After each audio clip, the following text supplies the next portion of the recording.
O tema que a gente tem para essa manhã é: venha o teu reino. Venha o teu reino. Eu gostaria de convidar vocês que abrissem comigo suas Bíblias no Evangelho conforme escreveu Mateus, no capítulo de número 6. Nós vamos ler os versos de 9 até 13. Mateus 6, de 9 a 13. Se você tem sua Bíblia, pode ler na sua Bíblia. Se você não tem, você pode acompanhar comigo aqui na tela. Eu vou ler aqui a partir da versão Almeida atualizada, que nos diz assim a palavra de Deus. Mateus 6, de 9 até 13. Portanto, orai vós deste modo: Pai nosso que estás no céu, santificado seja o teu nome, venha o teu reino, seja feita a tua vontade, assim na terra como no céu.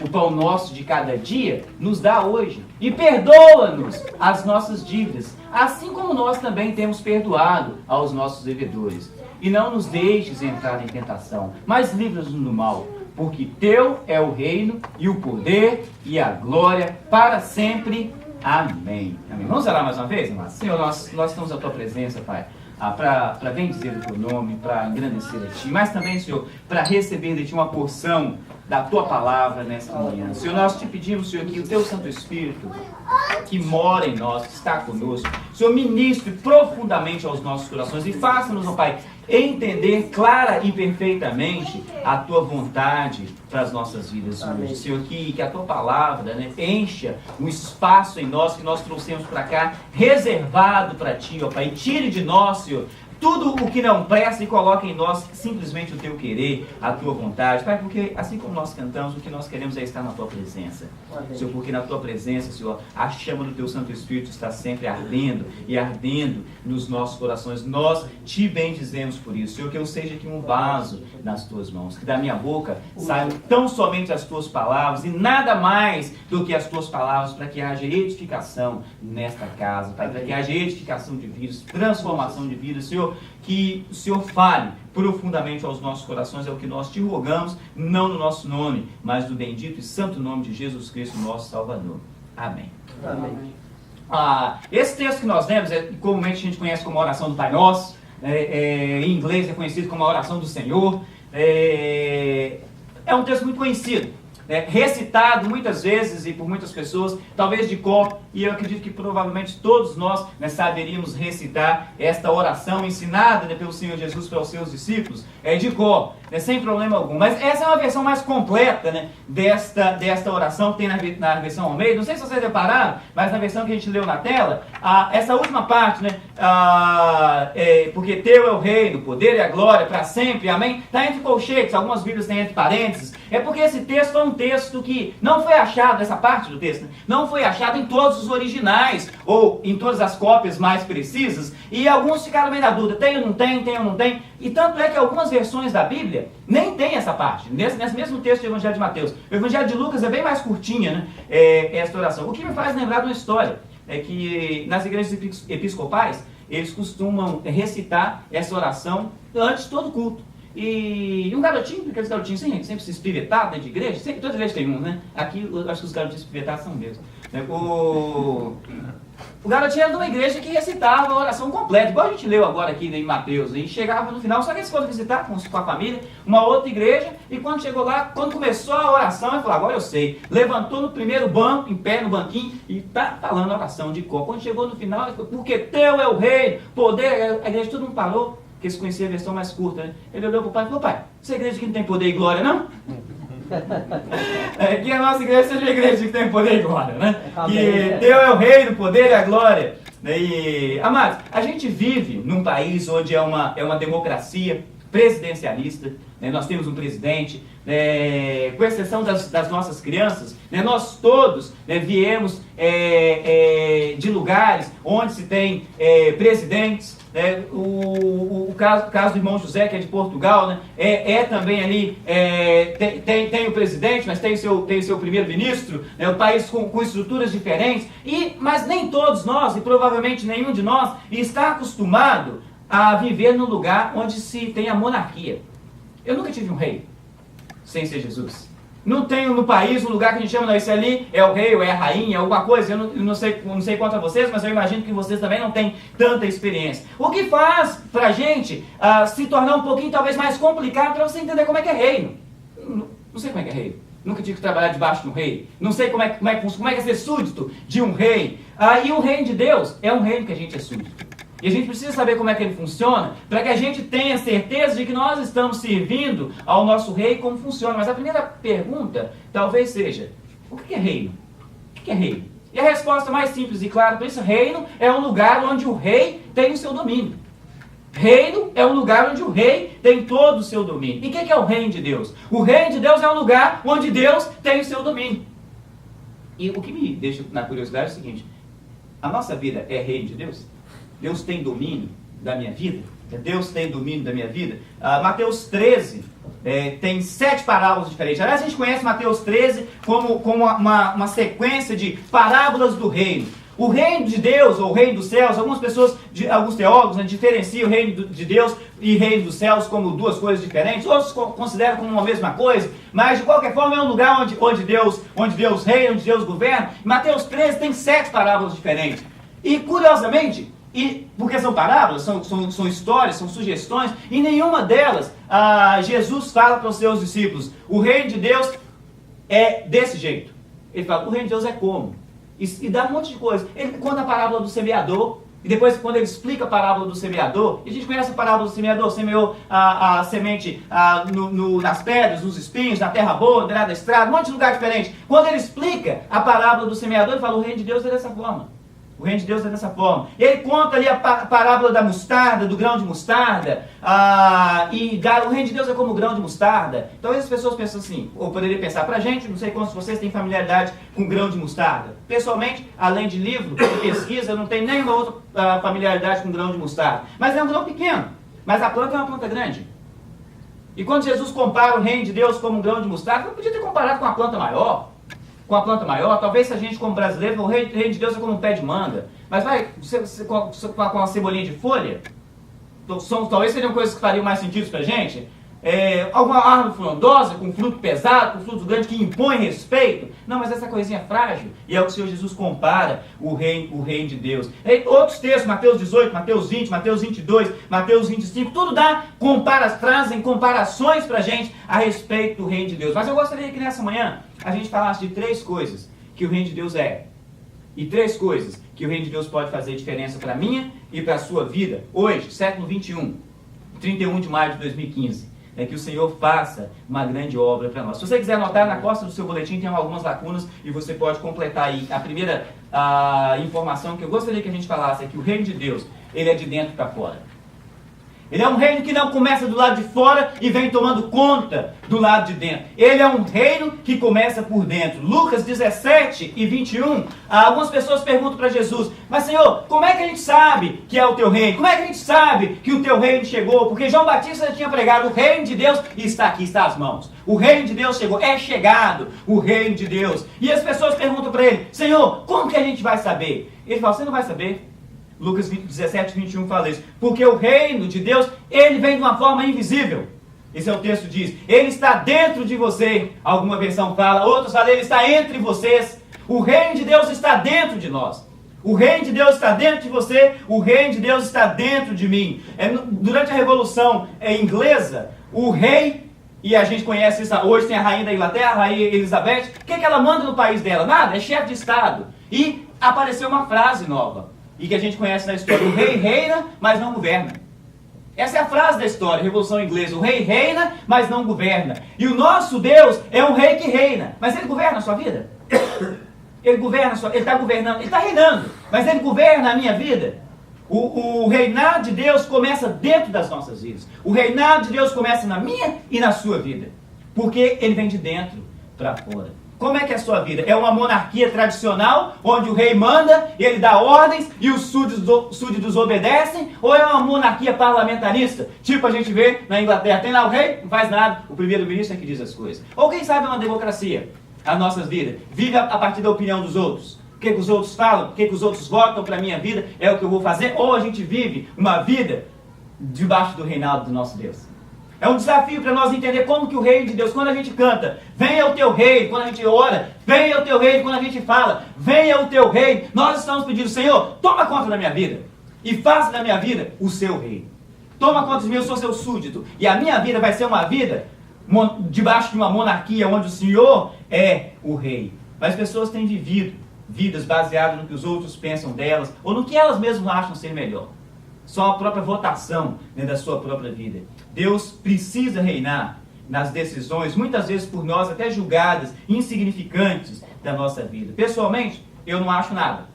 Eu não acho nada. Eu não acho o que é melhor, o que deixa de ser melhor. O que eu faço e o que eu prego é o que a palavra de Deus diz. Salmo 37, verso 5, provavelmente todos nós sabemos de cor. Entrega o teu caminho ao Senhor. Confia nele. O mais, ele fará.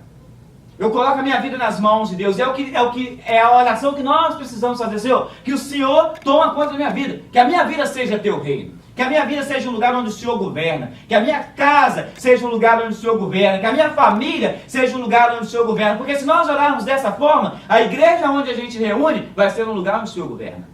Não vai ter opinião pessoal. Não vai ter o que eu acho, o que eu penso, o que eu quero. Mas vai ter o que a palavra de Deus ensina. Vai ter aquilo que Deus tem para nós. Porque o reino de Deus, ele começa dentro. Amém. E ele expande. O reino de Deus começa dentro e ele expande.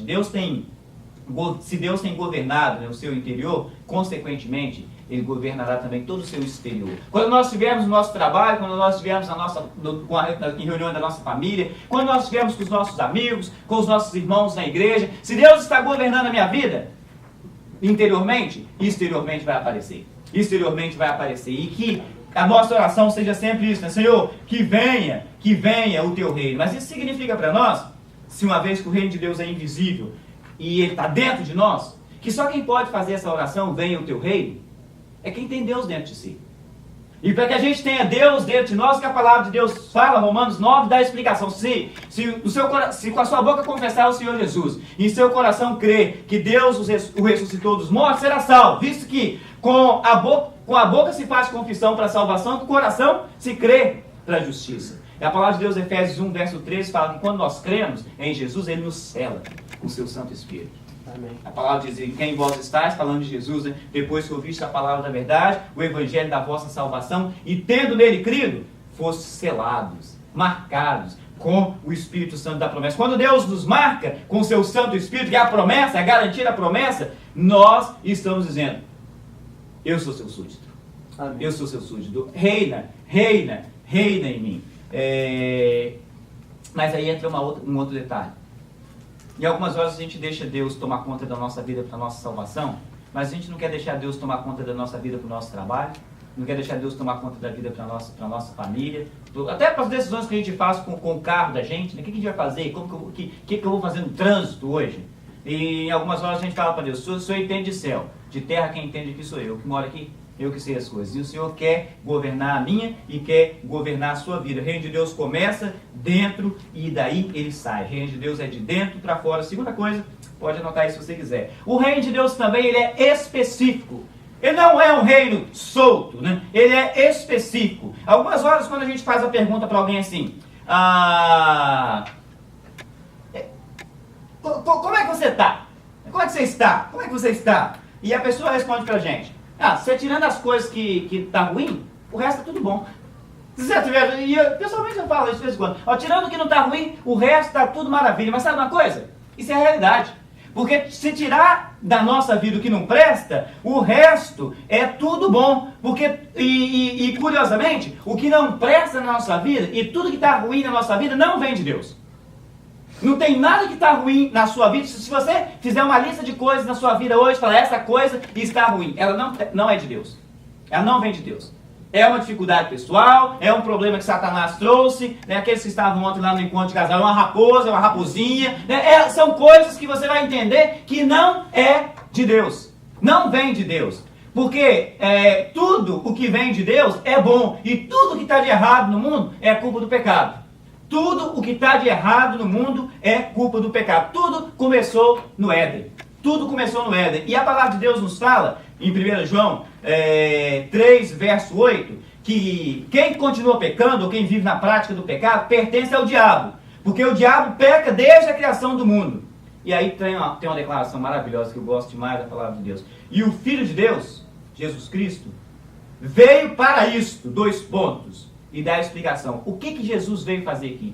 Ele veio para uma coisa específica. 1 João 3 e verso 8 diz para nós qual é a coisa específica.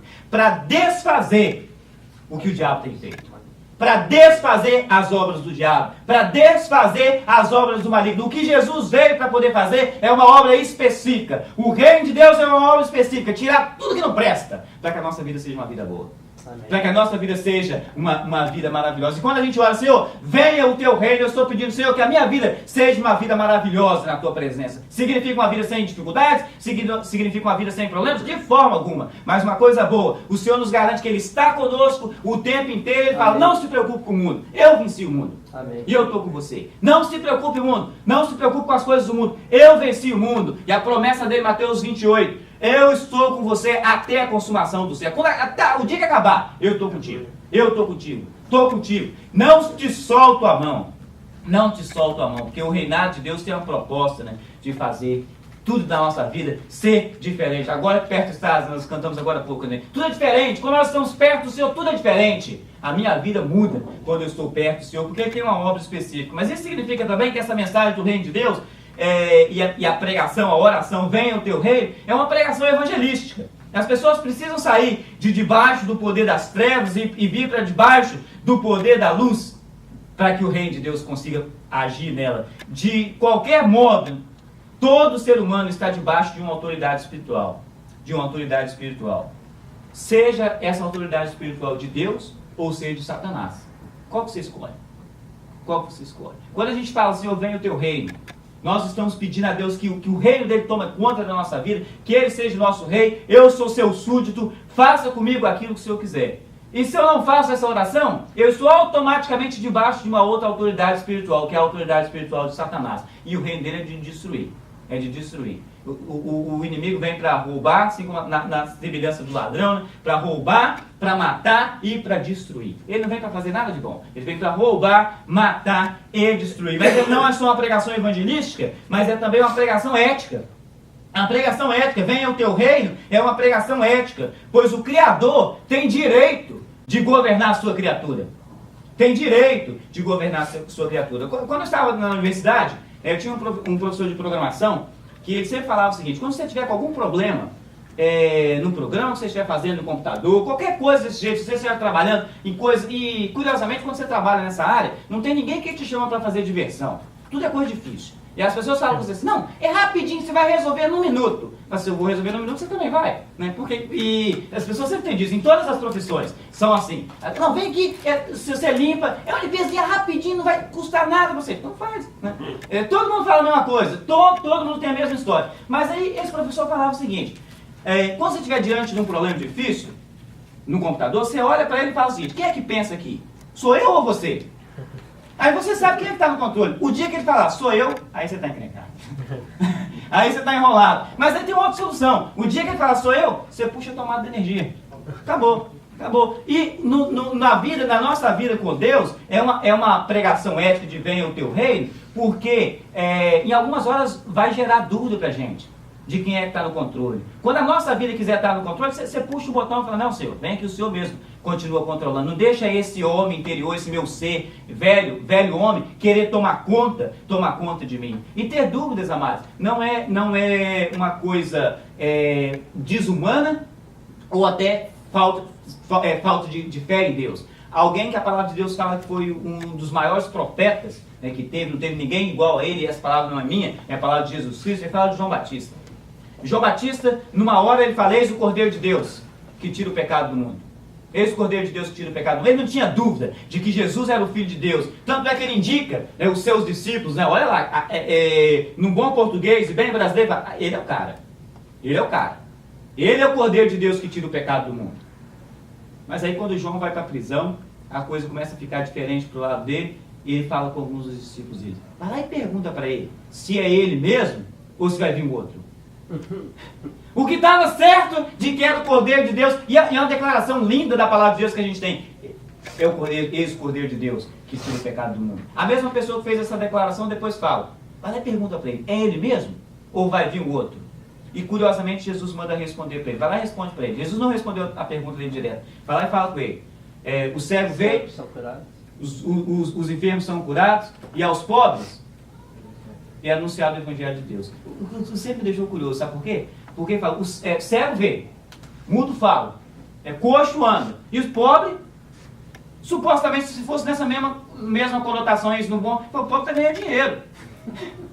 O povo está sendo anunciado o Evangelho, porque o Evangelho é a maior riqueza que alguém pode ter. O Evangelho é a maior riqueza que alguém pode ter. O maior tesouro que alguém pode ter é ter a presença de Deus dentro de si. Mas não só é uma pregação evangelística, uma pregação ética, mas o reino de Deus, venha o teu reino, é também uma pregação profética. Porque muitas vidas ainda vivem numa democracia espiritual. Senhor, eu aceitei o seu carimbo do Espírito em mim, mas agora eu tenho meu primeiro-ministro aqui dentro que diz para mim o que eu faço. E como minha mãe costumava dizer, fala, anda pelo rumo do nariz. Aponta o nariz para lá que eu estou indo. Aponta para lá que eu estou indo. E não anda governado por nosso Deus. É uma pregação profética, porque quando eu oro ao Senhor, eu falo, Senhor, venha o teu reino. O que eu estou falando para ele é, Pai, tira de mim essa indicação que eu estou querendo ir pelo meu nariz, né, e que eu vá pela indicação que o Senhor tem para mim, que o teu Santo Espírito tem para mim, o projeto que o Senhor tem para a minha vida. Deixe que essa obra específica de Jesus seja realizada na sua vida. Que ele tire tudo que não presta, desfaça a obra do diabo, que ele desfaça tudo aquilo que Satanás tenta colocar, tenta nos atrapalhar no nosso relacionamento com Deus e nos deixe cada dia mais súditos fiéis do nosso rei, o rei dos reis. Amém? Terceira e última coisa, não menos importante do que as outras duas que a gente já falou. O reino de Deus, ele também é pessoal. Não só o reino de Deus começa dentro de nós e espalha. Não só o reino de Deus tem uma tarefa específica na nossa vida, mas como o reino de Deus, ele é pessoal. Não há como um pastor ou como um líder espiritual de alguém tomar decisões pela pessoa. O líder espiritual não pode tomar decisão por uma outra pessoa, porque o reino de Deus age em cada indivíduo. Embora o reino de Deus seja invisível, baseado no texto que a gente falou de Lucas 17, os resultados do reino de Deus em nós, eles são palpáveis. Os resultados do reino de Deus em nós, a gente pode pegar. Josué 24, 14 e 15 traz para nós um texto lindo da Bíblia, que eu acredito que muitos de vocês conhecem. Josué está ali chateado diante do povo que resolveu adorar outros deuses, buscar outros deuses e esquecer o Senhor. Josué fala assim, Josué 24, 14 e 15, agora pois, temei ao Senhor e servi-o com sinceridade e com verdade, deitai fora os deuses aos quais serviram os vossos pais além do rio e no Egito, e servi ao Senhor. Porém, se vos parece mal aos vossos olhos servir ao Senhor, escolhei hoje a quem servais, se aos deuses a quem serviram os vossos pais que estavam além do rio, ou aos deuses dos amorreus, em cuja terra habitais. Porém, eu e a minha casa serviremos ao Senhor. Serviremos ao Senhor. Eu e a minha casa serviremos ao Senhor. Esses versos são versos lema, na minha casa. Eu e a minha casa, não importa o que o mundo vai fazer, o que as pessoas vão pensar, eu e a minha casa, nós vamos servir ao Senhor. Mas o problema do povo de Israel aqui, não é que eles não estavam servindo ao Senhor. E isso é interessante pra gente. Que talvez numa vista assim, à primeira olhada, a gente pensa, o povo de Israel deixou Deus de lado. Não, eles não deixaram Deus de lado, eles estavam servindo ao Senhor. O problema é que eles estavam servindo ao Senhor e queriam servir também a outros deuses. Esse é o problema. O problema é que eles estavam trazendo coisas, acompanhando coisas com Deus. E uma coisa interessante a respeito da palavra de Deus e daquilo que Deus quer de nós, é que Jesus é exclusivista. Ou eu, ou o diabo. Não tem meio termo, não tem como fazer uma coisa. Jesus é exclusivista. E é por isso que muitas pessoas não gostam da Bíblia. Porque a Bíblia não é um livro que sugere coisa, é uma Bíblia que demanda coisa. Não te sugere como você deve fazer, não. Você precisa fazer assim. Se você quer agradar ao Senhor, você faz assim. Não diz, se você quer agradar ao Senhor, você pode fazer desse jeito, mas também você pode daquele outro, você pode ir para aquela outra. As religiões todas são desse jeito. Tudo é Deus, panteísmo, né? Tudo é Deus, tudo funciona como Deus, tudo está bom, tudo está direitinho, mas o Senhor fala, eu quero vida de santidade. O Senhor fala, eu quero vida onde eu governe. O Senhor fala, eu quero vida onde eu tomo conta. E isso é pessoal, mano. E de vez em quando nós colocamos outros deuses na nossa vida. Talvez sem perceber. Às vezes o nosso trabalho é nosso Deus, o dinheiro que a gente ganha é nosso Deus, o nosso esposo, a nossa mulher, dependendo do sexo que você nasceu, é nosso Deus, as nossas crianças, os nossos filhos, talvez adultos, são deuses para nós, porque qualquer coisa que a gente coloca em lugar de adoração se torna um Deus. E qualquer coisa que a gente, entre aspas, a gente tem como Deus, se torna objeto de adoração. E algumas horas nós colocamos coisas no lugar de Deus. E quando a gente coloca coisas no lugar de Deus, nós estamos fazendo exatamente o que o povo de Israel fez aqui. E a oração que a gente precisa fazer é: Senhor, venha o teu reino. Venha o teu reino. Venha o teu reino sobre a minha vida, né? Que a minha vida seja uma vida que agrada a Ti, e que exclusivamente, né, vive para Ti. Servir a outros deuses, né, não só é desagradável para Deus, mas como traz consequências sempre gravíssimas. E a gente conhece a história de Israel, dos livros do Velho Testamento, o livro do Êxodo e todos os livros da lei, e sabe exatamente o que aconteceu com ele. Mas Deus tem o governo da sua vida? Deus tem governo da sua vida? Amém?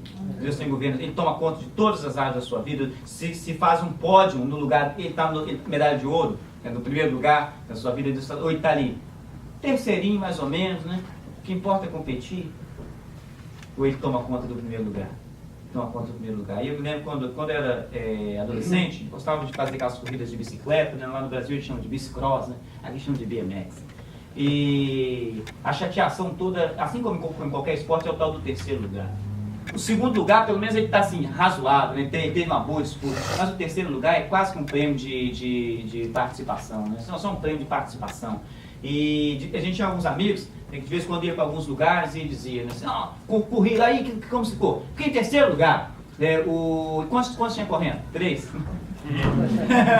E às vezes acontece isso, né? Em terceiro lugar tinha 3 correndo. Ele ganhou em terceiro lugar. Falou: não tem isso, só quem ganha é o primeiro lugar. O segundo lugar já é o primeiro perdedor. E Deus precisa ser o primeiro lugar das nossas vidas.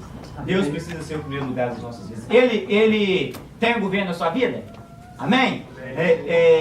Mesmo nas decisões mínimas da sua vida, Ele tem o governo?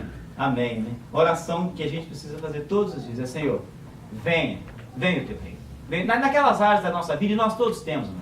Nós todos nós aqui, temos áreas na nossa vida que a gente pode olhar para o Senhor e falar: Senhor, venha o teu reino nessa área. Todos nós temos, ou só eu que sou pecador aqui nesse lugar.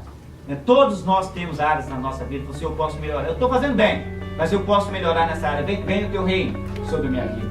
Seja feita em mim a tua vontade. Amém, amado? Recebeu de Deus a palavra nessa manhã? Amém.